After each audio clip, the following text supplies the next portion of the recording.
Hello. Hey everyone, it's Kate from the Confident Ladies Club. Hope you're having a great Thursday. I just wanted to hop on here quickly today and talk to you a little bit about our topic. We've been talking money mindset in the Confident Ladies Club.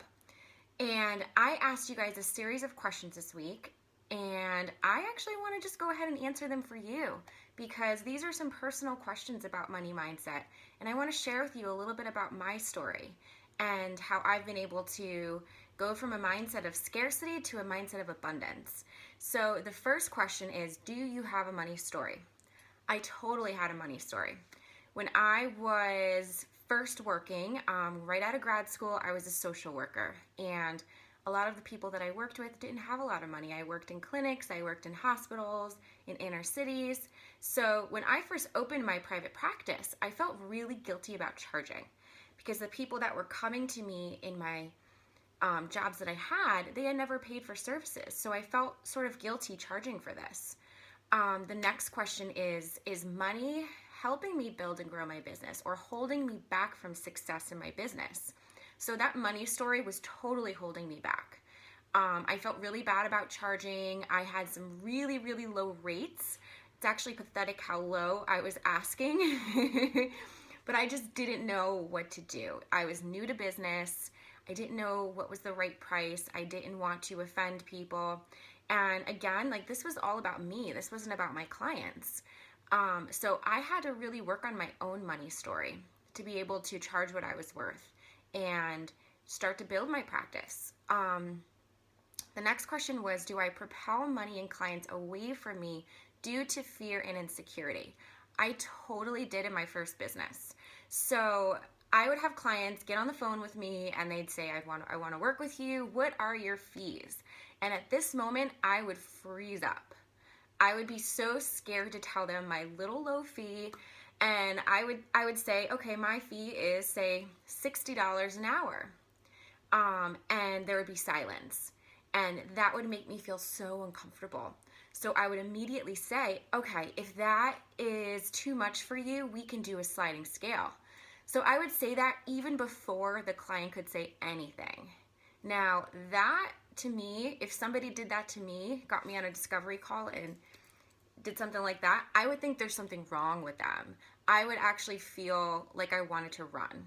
I wouldn't want to work with that person because they sound desperate. So I definitely sounded desperate in the beginning, and that repelled clients away from me because of that money story that I had. The next question was, do I value my services and charge what I'm worth? So I completely valued my services, but I knew I was not charging what I was worth. I knew that I should have been getting 2 to 3 times what I was asking for.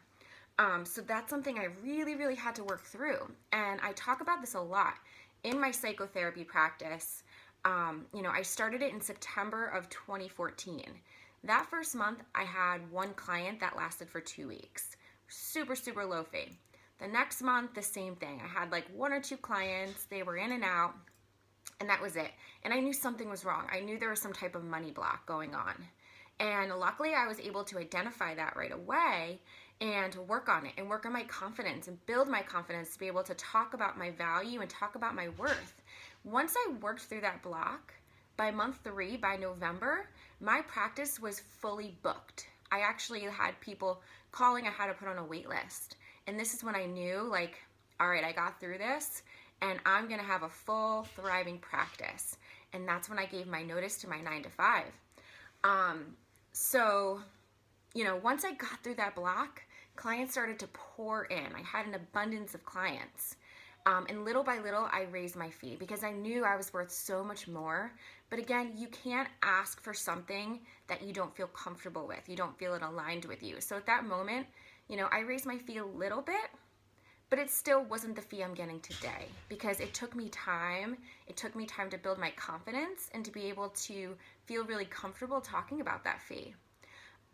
So the next question was, have I been practicing what I preach, investing in my own business, or do I sit and wait for clients to pay me for my services without investing in myself? I had this money mindset of investing from the start, thank goodness.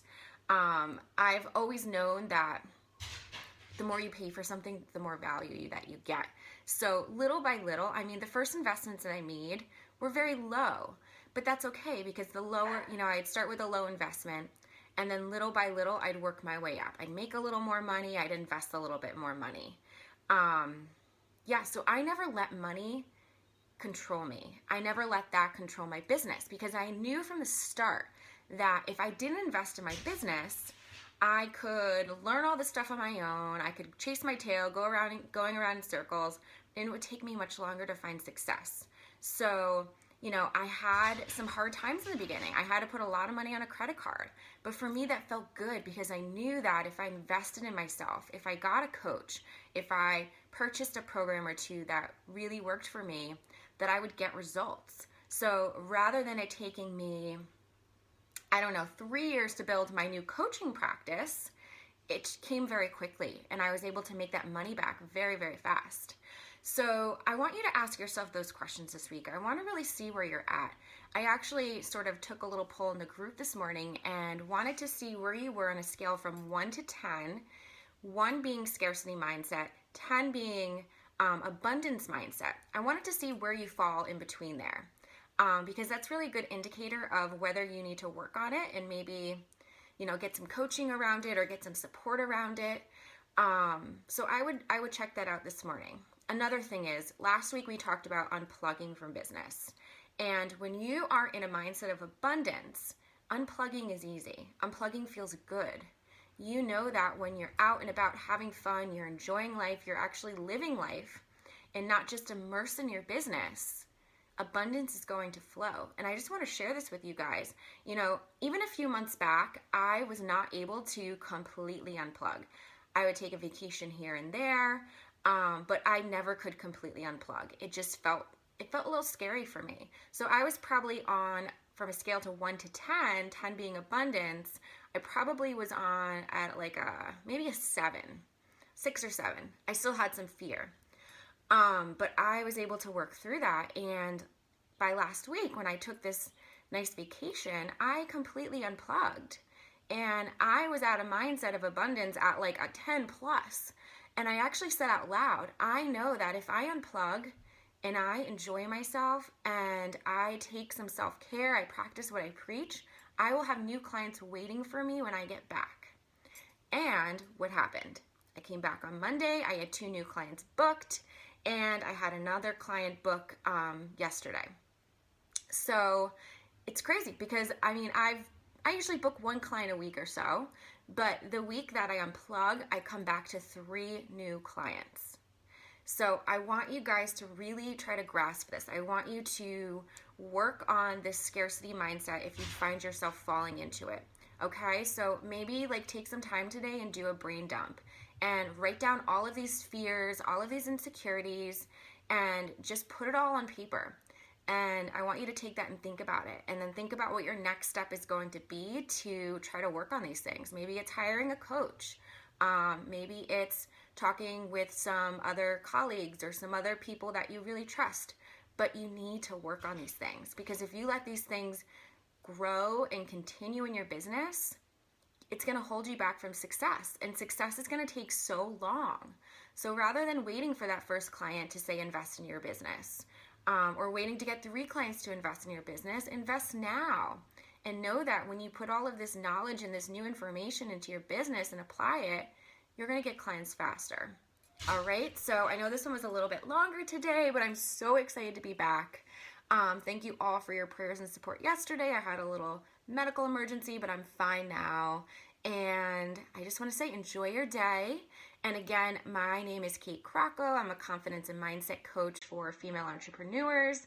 And I have a Facebook group called the Confident Ladies Club. So please come on in, check us out, and come on in for support. So glad to be back, and I'll talk to you soon. Bye.